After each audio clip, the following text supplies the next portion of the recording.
Hi, I'm Dean Argent, the owner of usedvehiclesales.com.au, and in this video I'm going to take you on a walkthrough of this 2001 Toyota Land Cruiser Prado that I took on a trade-in and that I've got for sale as is where is. And I'm going to show you why it's for sale as is where is. This has got to be the cheapest Prado in the country, and the reason that it's cheap is because it's been used on the beach.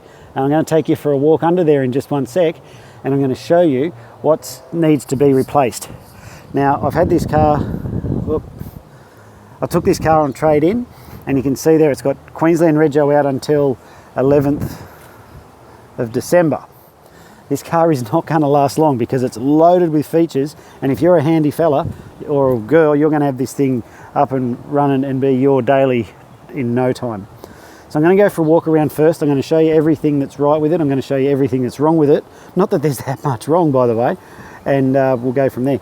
Now, I've been using this truck to tow this camper trailer.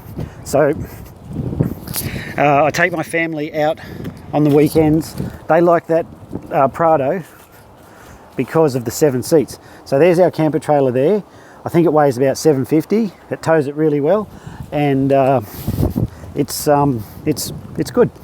It pulls it well. The motor, mechanically, everything's spot on in this Prado. What's not spot on is that it's been used in the beach. And you can see it, I'll show you.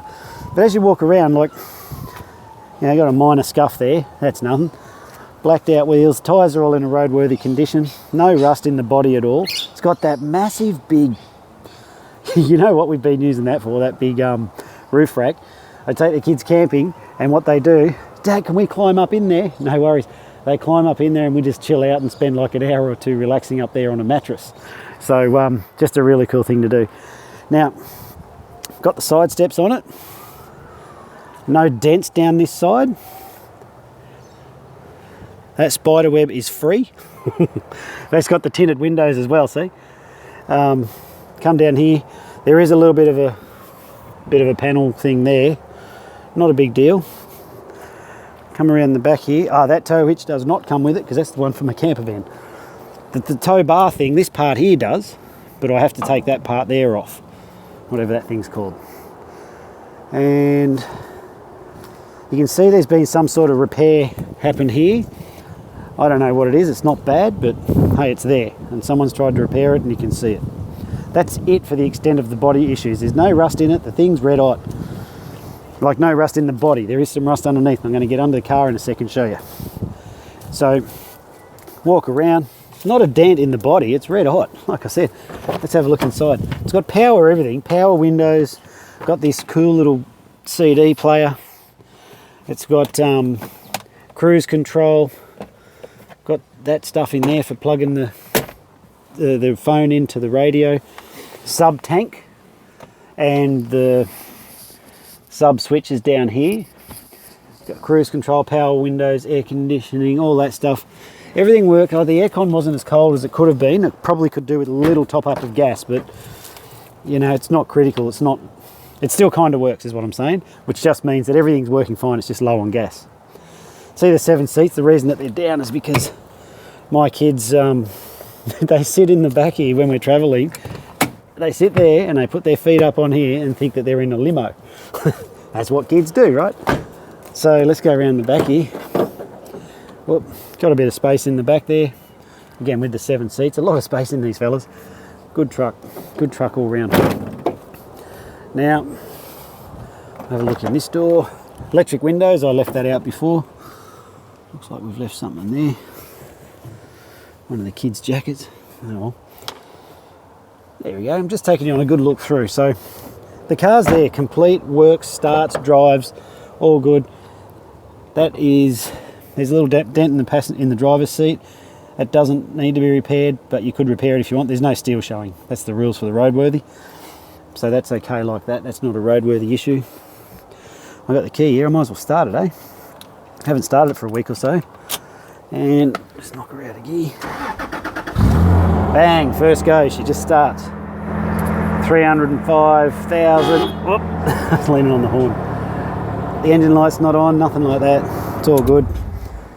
All good, all good. So there's the cruise control under there, Toyota standard type thing. Okay, let's get under the bonnet. Oh, I've just popped the fuel. Oh, I might as well run around and show you the fuel thing too. So here's what's going on with the fuel. The long range tank, it just works like this. And you see that? You got sub and then main, and you pull this off. And on one side is the sub and the main one on the rear. Pretty easy. That's how that works. So I got a feeling they can carry like a couple hundred litres of fuel. So let's get underneath and have a look. You ready? Here's the bit that you really want to see. If you're handy with a wire brush, I reckon you can fix this. And I'll explain to you in a minute why we're not doing it. So, underneath here, you can see she's been used on the beach, right? Because you can see a little bit of surface rust on some of those things. See that? And that? And all that stuff under there. A little bit there. Oh, yuck, I'm in dog shit. Oh, no, I'm not. Whew, that was close. You can see that there, and the exhaust. See how the exhaust components are a bit rusty? Well, that's because it's been used on the beach. So I'm not trying to hide anything here, but it does have all the nolophane bushes, all the yellow springs, so it's all been jacked up. It's got the lift kit in it, the side steps, all that good stuff. But that's the sort of stuff that you need to fix. The reason I'm not doing this is because I'm not spending, I have my mechanic to spend a couple of hours on a wire brush to try and disguise that, then stand there and look you in the face and go, no, the car's great. I'm not going to try and do that. What I'm going to do is leave it like this so that whoever buys it is well aware of all the stuff that they need to do to get it roadworthy, and all it is to make that rust gone under the chassis. So can't really see too much here. There's some there in this bash plate. See it there? Where's my finger? There. Okay, so if you took that bash plate off, that'll all go away. That's the stuff that we're up against, guys. Now, in terms of the rest of what's wrong with this car, I'll tell you exactly what happened. I'll tell you the story. Every car that comes in here goes up on the hoist, and then we put it through our 140-point mechanical inspection. And I'm trying to see, you can still see there's no rust in the body anywhere. It's just in that, it's just surface rust in that rail. That's it. That's the rust. That's what you're up against, okay? So the vehicles all come in and go through our 140-point mechanical inspection. The first thing Mark does, puts it up on the hoist, drops the oil out of it, and then starts his servicing. In this case, he said, Dean, come and check this out. I had a look at it and said, we're not doing it. Why? Because I've got a motor dealer's license, and for me to patch up that is what I would consider to be dodgy. So I don't do dodgy stuff like that. In fact, I don't do dodgy shit at all. What I do is this car, I would have this listed if I was going to sell it, and I did have it priced. Oh, the price is gone. I had this priced at $8,990. Okay, now it's probably a little bit high. It's an $8,490 car every day with no rust and stuff in it, because it's in good condition and it's got a lot of the extras on it. If I'm selling this car for the price you see it listed for here, which is dirt cheap, folks. And why is it cheap? Because if you can clean up those few bits and pieces and then get it through your roadworthy certificate like that, then you'll make a few grand on this car. To me, a few grand is not worth having problems with my dealer's license, okay? So that's why I'm not doing it. But have a look down here. There's not an oil leak in this thing. The motor is smack hot. So he's dropped the oil out of it, and then we've put new oil in it. So you're right to jump in this car. I would take this now to North Queensland. I wouldn't care. I'd be more than happy to do it, and I'd do it with my kids in it, because I've driven it with my camper trailer on the back. So you can see there's no oil leaks, nothing, but you can see how it has been used in some sort of corrosive environment. But it's Toyota, like, it's rock solid.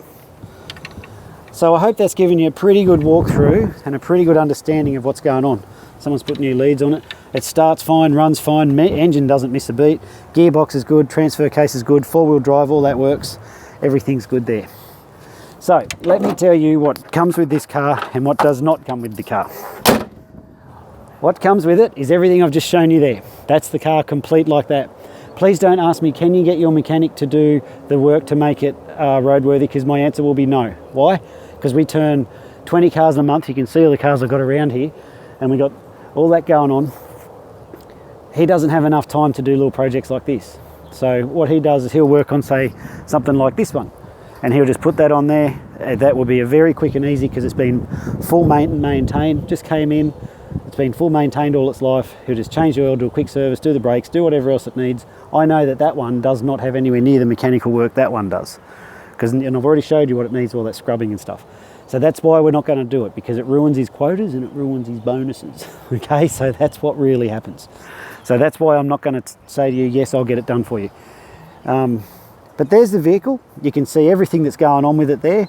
If you want to buy it, do so. I can transport it anywhere in the country for you. If you're in North Queensland, I've seen to have had quite a few inquiries from up there on this car. Transport up to Townsville, last one we had done was somewhere around $800. So just to give you a bit of an idea, this one should be around there. But there's the truck. If you like it, buy it. If you don't, hey, hope you enjoyed watching the video. Maybe you can tell your friend or your son or someone about it who might want to buy it. I'm Dean Argent. Thanks for watching my video, and hopefully we'll be talking soon.